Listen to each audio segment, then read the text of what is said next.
kusudi la kimungu. Bwana Yesu asifiwe. Hii ndiyo sababu watumishi wa Mungu kuna umuhimu wa kuomba sana, ili kanisa tunapokuwa tunasoma neno la Mungu tulitambue neno la Mungu mioyoni mwetu, tulitambue neno la Mungu maishani mwetu. Tusisome kama watu wanaokimbizwa, lakini tuelewe kile Mungu anataka tuwe nacho. Katika mstari huu wa tisa anaeleza kila mtu anayemcha Mungu anatakiwa ajazwe maarifa ya mapenzi ya Mungu, ajazwe maarifa ya mapenzi ya Mungu na hekima yote ya Mungu, lakini na ufahamu wa rohoni. Maana sisi tumeitwa kutoka katika tabia ya kimwili ili tuwe watu wa rohoni. Maana Mungu aliyetuita yeye ni roho. Kwa hiyo wanaomfuata tunapaswa kuwa watu wa kiroho ili tumwabudu katika roho na kweli. Sema amen. Mwangalie jirani yako. Mwangalie jirani yako kabisa. Muulize, unamwelewa mchungaji? Muulize kwa kumaanisha. Muulize jirani yako kwa kumaanisha, na uone analipokeaje swali lako.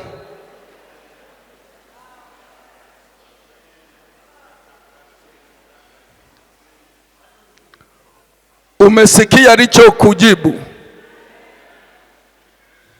Muulize, wewe ibada zako unazoabudu, unamwabudu Mungu katika roho na kweli?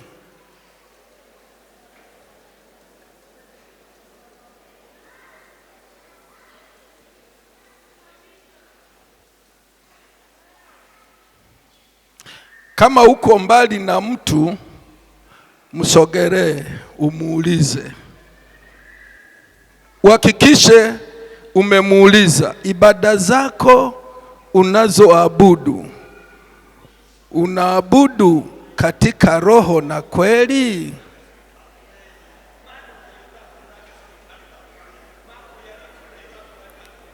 Yaani anayejiambia mimi namuona, asiyemwambia jirani yake na kuona, unadhani sikuoni? Yaani nakuona kabisa, nakuona. Na hili swali ni la muhimu sana. Kuna siku moja litasimama mbele yako na litakuja kwa sura hii, kwa sababu Mungu anahitaji kila muamini ajazwe maarifa ya mapenzi ya Mungu.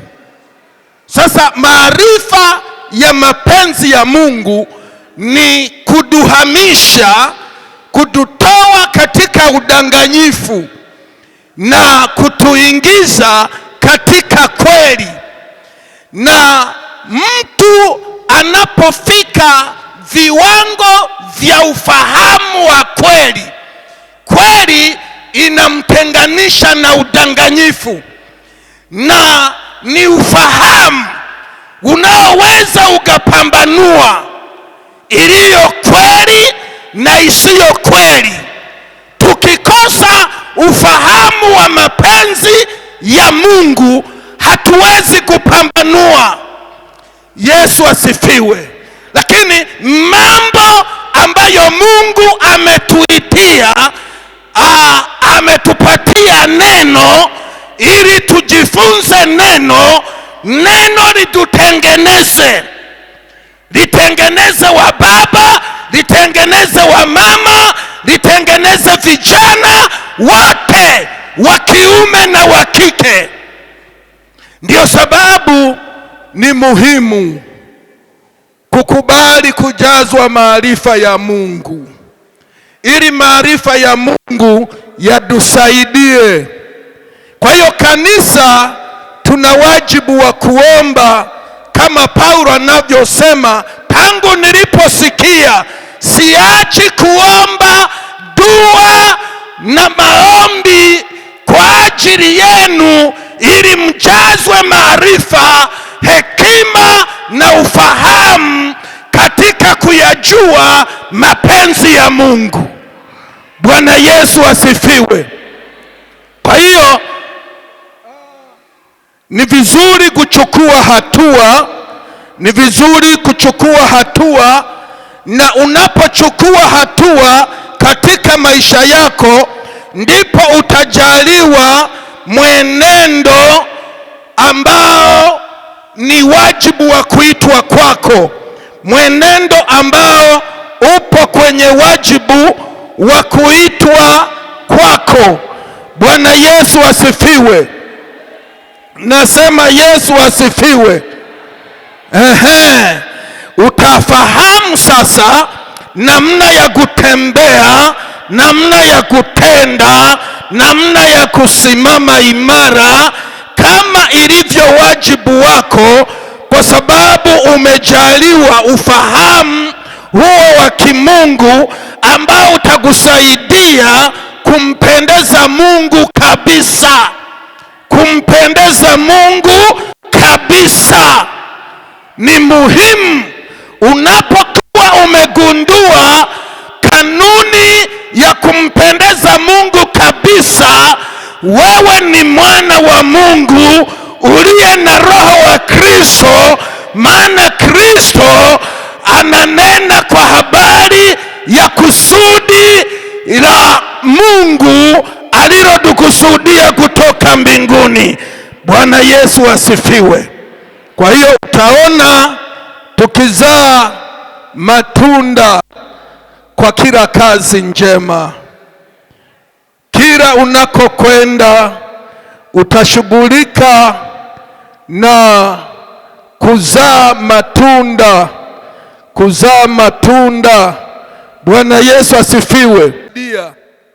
Namna ya kutembea, lakini namna ya kusimama, ili tusiwe watu wa kujichanganya changanya. Mtu asiye na ufahamu hapambanui, lakini tukiwa na ufahamu wa kimungu tutapambanua. Kila mmoja mahali alipo atapambanua kati ya mambo yanayomuimarisha katika imani na mambo yanayomdhoofisha katika imani. Na kwa sababu tumemchagua Yesu, lazima tujiimarishe katika mambo ya imani, maana imani yetu inatupeleka kwa Baba. Sema amina yenye nguvu. Unajua kuna kuitikia kwa kufanya hivi. Hiyo ni kuitikia ambako sio sahihi, lakini kuitikia ambako ni sahihi ni kusema kwa mdomo. Maana Warumi 10:9 anasema ukimkiri kwa kinywa, umeona ya kwamba Yesu ni Bwana, utaokoka. Na ukiamini moyoni mwako ya kwamba alikufa akafufuka, utaokoka. Yesu asifiwe. Kwa hiyo sisi kanisa ni lazima tukiri kwa vinywa vyetu ya kwamba Yesu ni Bwana. Sasa kadiri tunavyokiri, ule ukiri ndivyo unavyotutengeneza.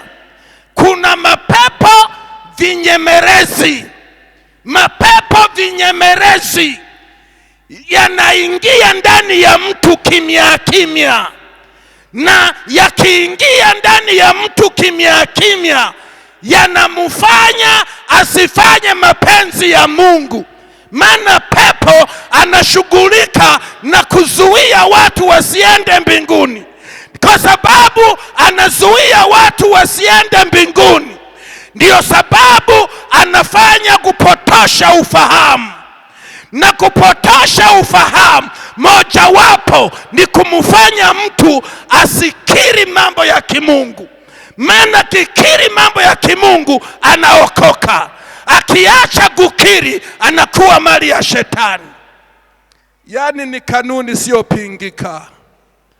Hii ni kanuni isiyopingika. Sasa haya mapepo kinyemerezi ni mapepo mabaya sana.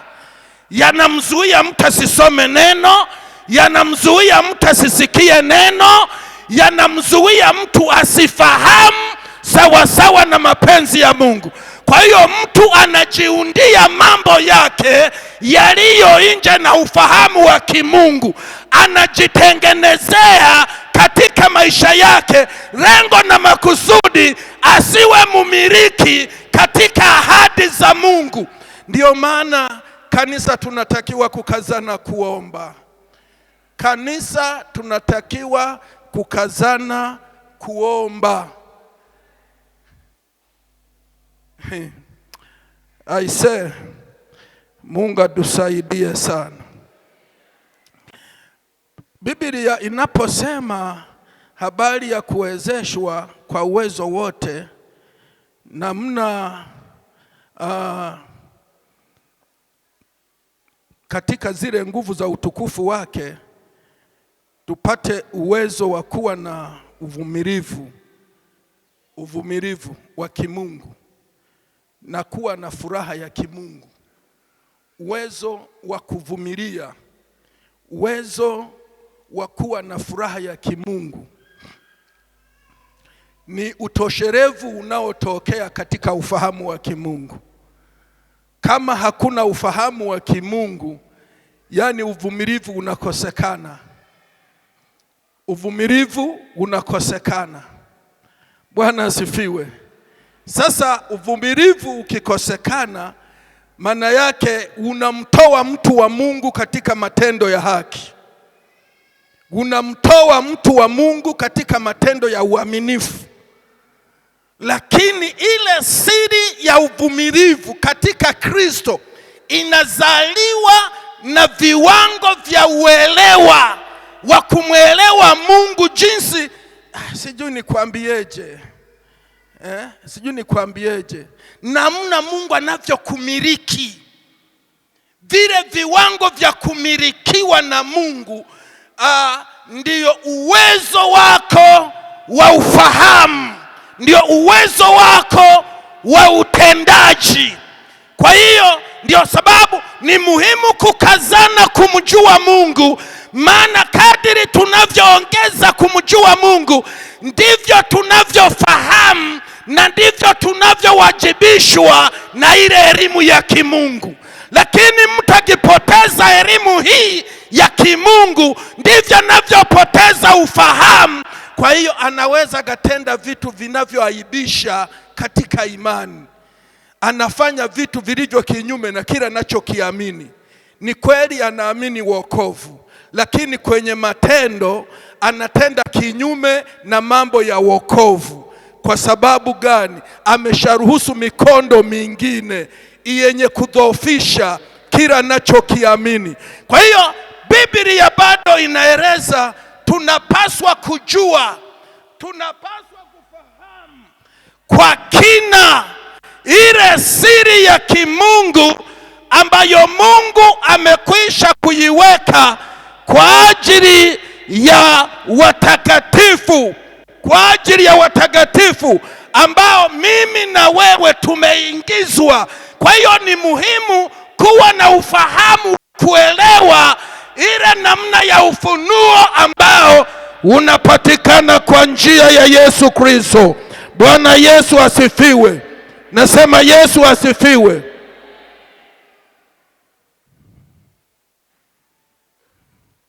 Jamani, wangapi tuko nao katika madhabahu hii?